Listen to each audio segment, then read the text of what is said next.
Tapak mini zoo Temeloh dulu mana ya? Kau dah lupa? Okey. Mari kita tengok. Mini zoo tu dekat Pejabat Perkhidmatan Daerah Temeloh. Tapi orang sini dia panggil Mergas Tua nama tempat tu. Lokasi dia di antara Jalan Bahagia menghala ke Sungai Rabit. Okey, kita cari tempat ya. Mula-mula kita cari sempang traffic light Jalan Bahagia dulu. Kalau dari Bandar Temeloh dia jalan hala ke Mentakap kan. Okey, dia ada sempang 4 ni. Okey, masuk. Mula-mula masuk kita jumpa ni sekolah Jalan Bahagia ni. Sekolah Rendah Kebangsaan Jalan Bahagia. Masuk. Lepas tu kita ambil kiri. Kiri yang mula-mula. Kiri yang mula-mula kita ambil.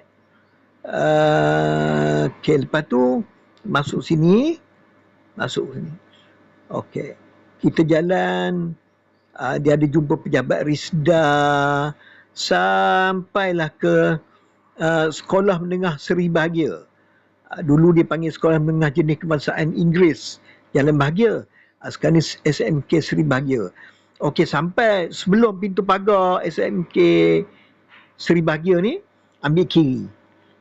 Jalan terus lah. Jalan terus. Kalau kita jalan terus tu, kalau kita pergi ke kanan, dia akan pergi ke Bukit Paya Kemuning, Bukit Kelulut dan bypass. Sekarang ni tidak. Kita jalan ke terus ni, dia akan jumpa Surau Fatimah ni dulu.